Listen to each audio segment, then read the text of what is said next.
Paz do Senhor. Quero conversar com vocês hoje sobre algo muito interessante que está acontecendo no nosso tempo. Você já deve ter ouvido o termo desigrejados. É um grupo de pessoas que decidiu que não precisa de igreja, que não precisa de liderança, que não precisa de contribuição, que não precisa de nomenclatura nos templos e que não precisa de alguns detalhes como escola bíblica, curso teológico, para que certificado, para que esses nomes, enfim. 5 coisas simples que eles defendem e que eu quero pensar um pouco com você. Com o objetivo de existir a igreja, vamos compreender. A igreja existe, primeiro, para revelar a Deus, esse é o objetivo. Segundo, nos preparar espiritualmente, moralmente, para quê? Para termos um encontro com Cristo. É para isso que existe a igreja. A igreja é uma instituição como qualquer outra. Ela precisa de um templo, uma estrutura física, ela precisa de uma nomenclatura. Quando você vai abrir um estabelecimento, uma empresa, você precisa de tudo isso. A igreja, na parte organismo, na parte organizacional, melhor dizendo, na parte física, é da mesma maneira. Constrói-se um templo, faz-se uma estrutura, é preciso de um nome. Bem, por que contribuir? Porque em nenhuma área da vida você compra ou negocia sem dinheiro. A igreja não é diferente. Como se compra os templos? Com a contribuição dos fiéis. Como se organiza uma igreja? É instituído, como a Bíblia nos ensina, chamados para ser pastores, chamados para ser líderes, chamados uns para ser apóstolos, outros doutores, outros pastores, outros evangelistas. Então nós precisamos compreender algumas coisas simples. Primeiro, para ser um pastor, tem que ser chamado por Deus, chamado para esse ofício. Esse grupo, ele não aceita a liderança ou a escolha de um líder. Quando eu olho para esse detalhe, eu aprendo analisando algumas coisas na Bíblia. E eu quero agregar a história de Miriam. Lembra quando Deus chamou Moisés para liderar o povo e Miriam disse o seguinte: bem, se ele profetiza, nós também profetizamos. E eu quero dizer para você que não é assim. A Bíblia deixou registrada a história de Miriam e nos traz uma lição muito grande. O chamado para a liderança era de Moisés e não de Miriam. Não importa se ela era irmã, não importa se ela salvou ele quando criança, porque o chamado é específico. Primeira coisa, se eu não compreender o chamado de um líder, de um pastor, eu não vou me submeter à autoridade dele. Aqui que está o grande problema. Eu não quero me submeter a uma autoridade espiritual. Por quê?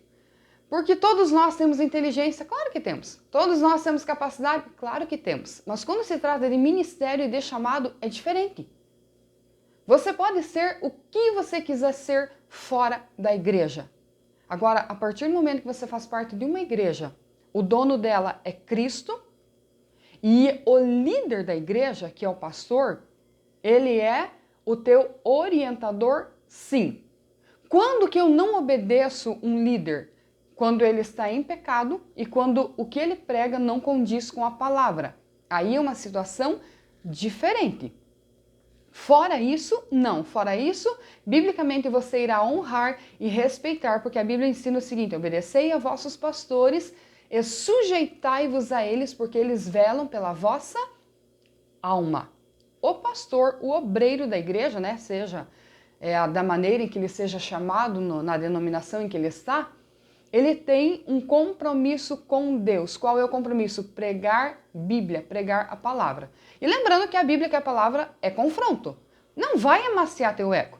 Se você quer ser bajulado, adulado, então não venha para a igreja. Porque a igreja tem uma função: preparar você para a eternidade. Eu vou usar um exemplo muito simplório. Morremos todos nós. Aí chega o pastor perante Deus e vai dar conta da sua vida pessoal, da sua salvação pessoal, da sua casa e do que ele ensinou para a igreja. O pastor não vai dar conta dos teus frutos. Se você é crente, se você é rebelde, não, isso aí não. Se você viveu uma vida boa ou desgraçada, isso não compete ao pastor. Ele vai dar conta sim do que ele deixou de pregar, do que ele deixou de ensinar. Por que que os desigrejados não se submetem à autoridade divina? Porque eles não estão dispostos a ser submissos a um homem escolhido, colocado por Deus e que tem a função de confrontá-los nos seus pecados. Ninguém gosta de ser confrontado nos seus pecados. Mas se você quer dar a eternidade, o caminho é um só para mim e para você. Vamos analisar outro ponto simples, porém importante. Repulsa aos templos. Ah, para que um templo? Ah, para que uma instituição? É muito simples. Quando nós nos reunimos, a Bíblia diz que um tem cântico, um tem salmos, um tem palavra, um tem revelação. Nós nos reunimos para cultuar. Agora, você precisa saber o que é um culto. O problema é que a nossa geração está tão desligada do que é santo, do que é profano, do que é espiritual, que não está discernindo o que é o culto.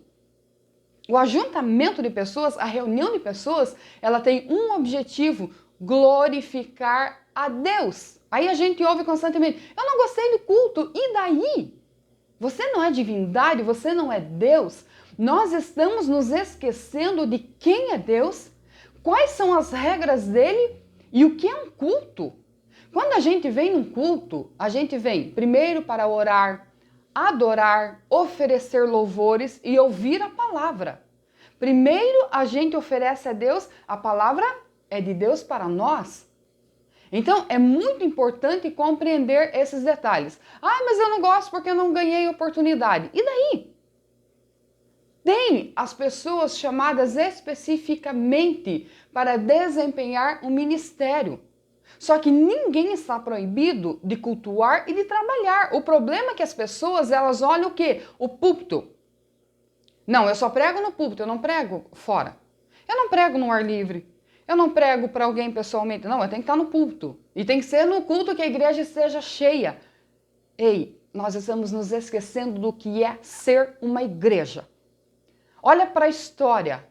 Homens como Paulo, nem vou falar dos outros, vou falar de Paulo. Inteligentíssimo, mega inteligente. Quanto à sua religião no judaísmo, fariseu, um homem preparado, instruído aos pés de Gamaliel, fera, inteligente, que nós não chegamos nos seus pés em espiritualidade e em capacidade intelectual. Mas Paulo era um viajante, era um missionário, era um pregador. Sabe o que é ter foco? Sabe o que é você saber fazer as coisas? Paulo instruiu as primeiras igrejas, Paulo orientou as primeiras igrejas. Pega os livros dele, para você ver ele ensinando como que tinha que ser o culto, a liturgia. Aí ele vai para a parte moral, a vida do pastor, a vida da esposa, dos filhos, dos crentes, as funções, os dons ministeriais, os dons espirituais. Gente, é fantástico o seu entendimento e o seu ensinamento para as primeiras igrejas. Mas ele é alguém atuante dentro da igreja, mas ele é alguém atuante fora, na obra missionária, no evangelismo.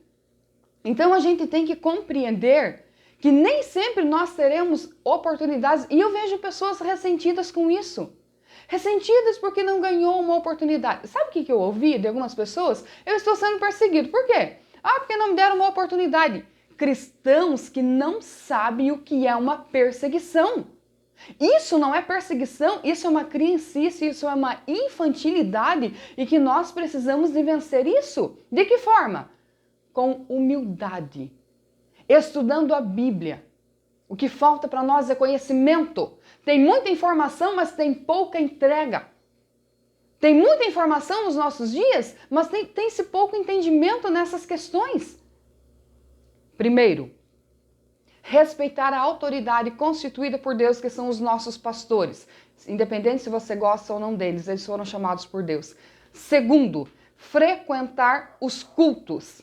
Terceiro, não concordam com a contribuição monetária. Ah, por que dá dízimo?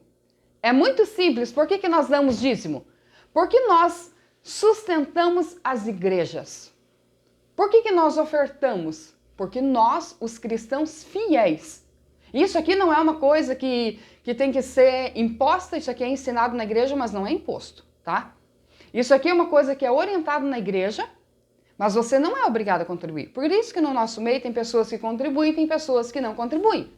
Eu faço parte das pessoas que contribuem porque eu sou nascida na igreja e eu conheço o trabalho da igreja. Nunca eu vou aceitar alguém chegar e desmoralizar a igreja porque eu conheço o trabalho da igreja. Eu conheço o trabalho dos pastores, eu conheço a renúncia dos pastores. Eu sou filha de pastor, eu sou esposa de pastor, eu conheço a renúncia dos pastores. As pessoas, na sua vaidade, elas fazem o quê? Elas olham o carro, elas olham a roupa. Então deixe tudo e vá ser um pastor. E suporte os ataques espirituais, suporte os problemas que você tem que passar para depois você ter uma ideia do que é ser um líder.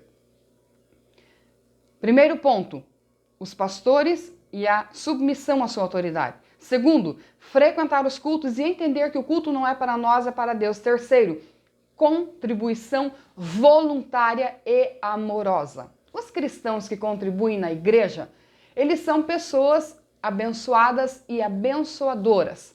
Todos os eventos que acontecem na igreja são os crentes que pagam com a sua união, disponibilidade, doações, as construções, as conquistas. Compra-se um terreno para a igreja, constrói-se um templo. É você que está contribuindo. Olha que coisa linda! E como que nós aprendemos isso? A Bíblia nos compara a um corpo. Vamos compreender. Um corpo tem órgãos, tem estrutura óssea, tem nervos, tem veia, tem sangue, tem tendões, tem órgãos principais internos, tem os membros inferiores, exteriores, tem os membros que aparecem, nariz, orelha, olho, mão, e tem os internos. Só que o detalhe é que cada um deve cumprir a sua função. Quem é o cabeça da igreja? Cristo. Aqui está o segredo. Ah, eu quero ser o cabecinha da igreja. Vai ser decepado. A igreja tem um cabeça. O pastor, o líder da igreja, ele está totalmente submetido ao dono da igreja. Nós não somos o dono da igreja. Nem eu e nem você. Nenhum pastor é dono da igreja. Nós somos o quê? Trabalhadores. Obreiros, trabalhamos na vinha, trabalhamos na seara, mas a igreja tem um dono. E nós temos que compreender esse ponto aqui. Nós somos apenas parte do corpo, nós não somos o corpo inteiro. Porque tem crente que acha que ele é tudo na igreja. Não é não, você é só uma partícula da igreja. Ah, o meu dízimo maior, eu tenho que ser honrado. Você pode dar 1 milhão de dízimo, você vai ser honrado da mesma maneira do que um cristão dá 10 reais de dízimo. Porque a questão não é o tanto que você faz, é a tua fidelidade, e isso fala do teu caráter, do teu comprometimento com Deus. Vamos ao quarto ponto. Ah, eu não concordo com o nome de igreja. A igreja precisa de ter um nome, sim.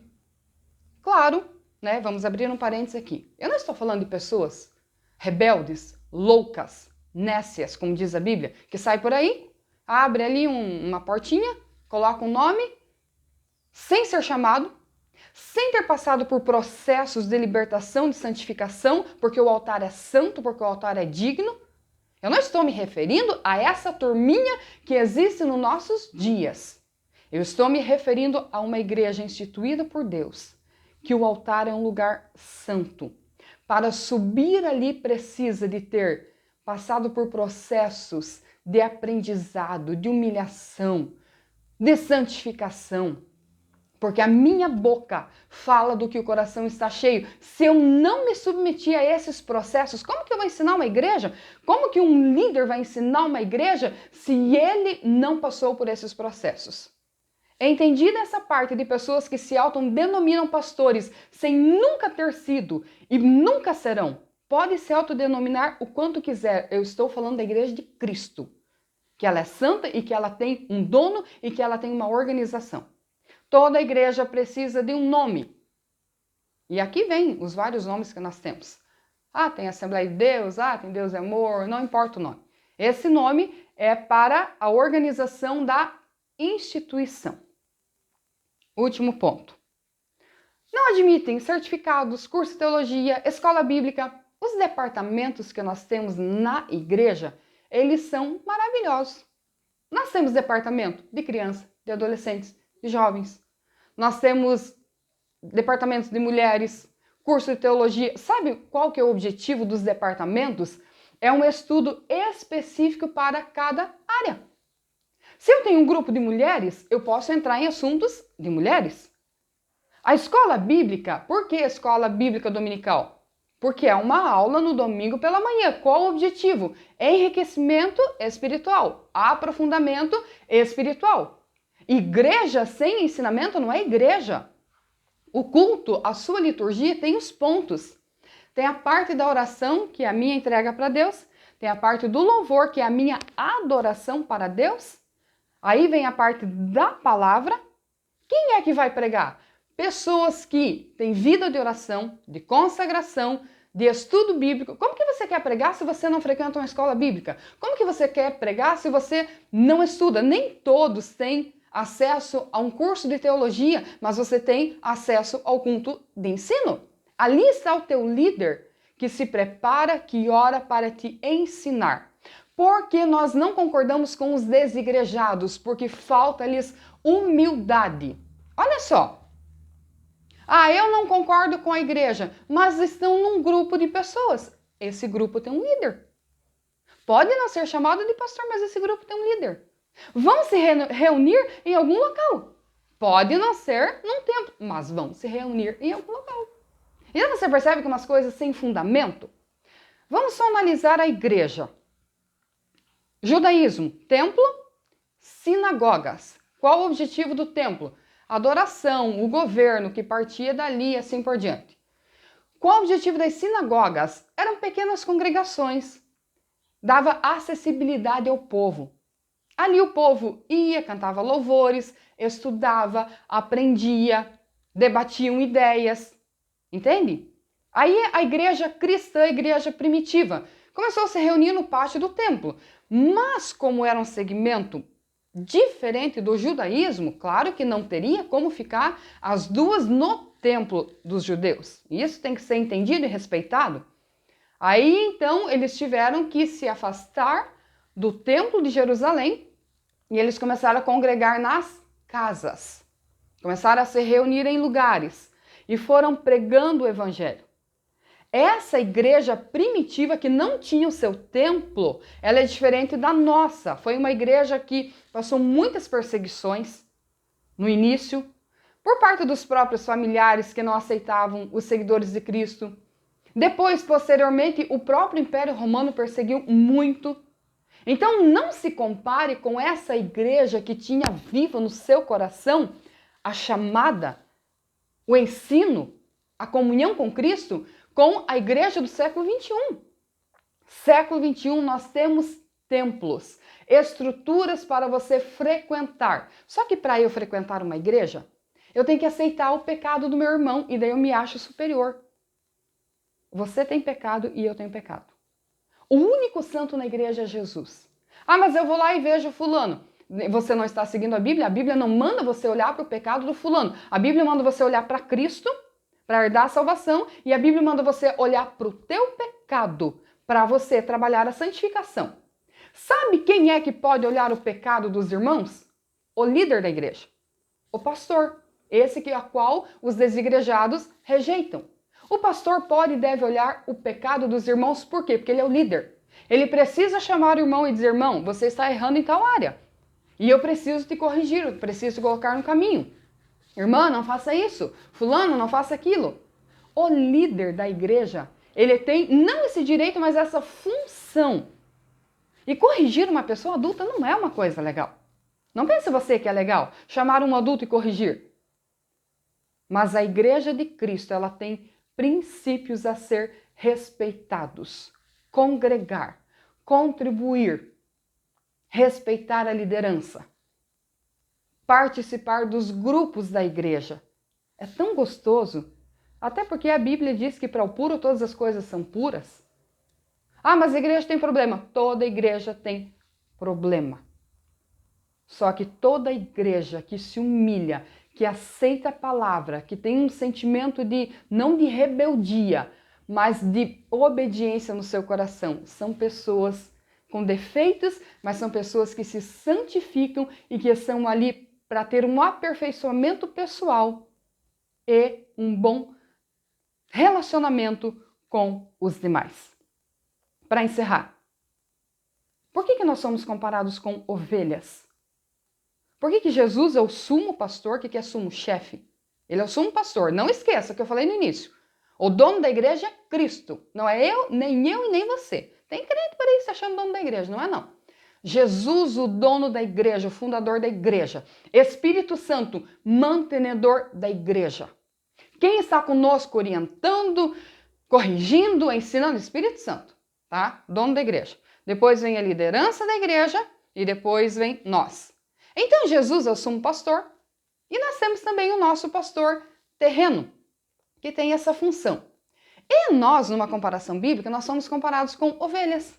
Por quê? Porque a ovelha é mansa, dócil, obediente. Só que nós sabemos que no rebanho de ovelhas tem uns outros bichinhos ali no meio, que gosta de dar cabeçada, que gosta de se afastar do rebanho. E a Bíblia nos deixa muito claro que ovelha não dá cabeçada. A ovelha é mansa, é tranquila, é humilde e ela precisa de um pastor. Hoje nós temos recurso. Tem YouTube, tem Google. Pesquise.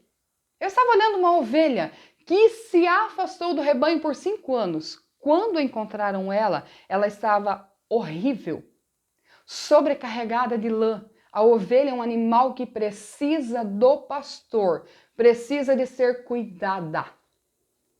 Quem trabalha com rebanho de uma maneira muito simples e resumida, é colocado óleo sobre a sua cabeça para espantar os bichinhos que ficam ali perturbando. É cuidado do pezinho para que não dê bicheira no rabo. É feita a tosquia. O pastor leva elas para comer, para beber, ele orienta. O pastor leva elas para um lugar seguro durante a noite. Ainda que durante o dia, nos tempos bíblicos, os pastores, durante o verão, os pastores poderiam dormir no relento, mas eles ficavam atentos aos predadores. Entenda! O problema é que tem pessoas dentro dessa comparação que não querem ser cuidadas, que não querem ser trabalhadas. É igual um chibarro. Quando é confrontado no seu pecado, dá a cabeçada. Mas a ovelha não. Ela aceita a correção e ela aceita a orientação do pastor. Ela está com o rebanho sobre o olhar do pastor. Eu e você não fomos chamados para viver por aí como ovelhas errantes que não têm pastor ou como chibarros que saem por aí dando cabeçada em todo mundo.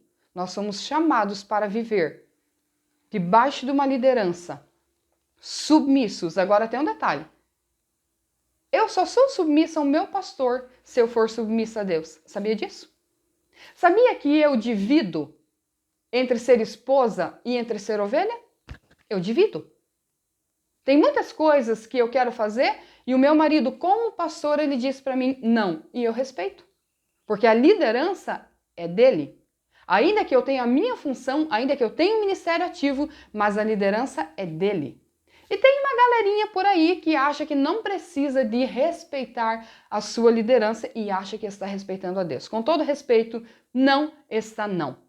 Entre pelos princípios da palavra, entre pelos princípios espirituais, viva, como diz a Bíblia, uma vida mansa, quieta, tranquila, sossegada, trabalhando o teu coração. Ah, mas eu tenho ministério. Seu ministério foi Deus que te deu?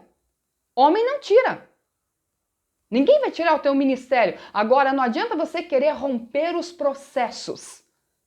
Tem pessoas que foram chamadas, sim, mas que não aceitaram a preparação. Até porque a preparação dói, é difícil, você fica esquecido, você fica isolado, você é massacrado. Isso é preparação. Como que eu vou pregar o que eu não sei, o que eu não vivo? Aí tem pessoas que querem pular por cima das outras ministerialmente e quando são repreendidas, agem como chibarros.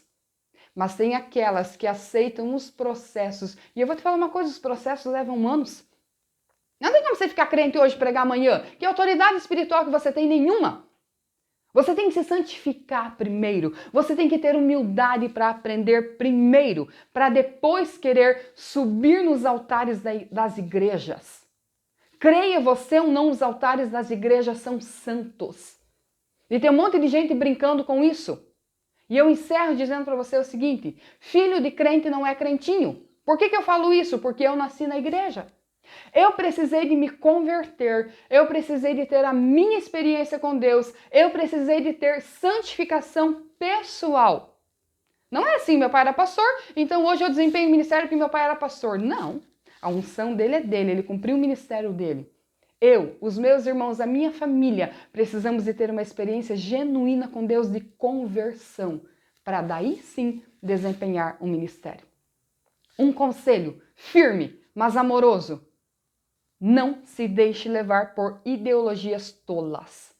A Igreja de Cristo tem princípios espirituais e o dono dela aplica os princípios do menor ao maior. Até porque na igreja nós somos todos iguais, é só uma forma de expressão.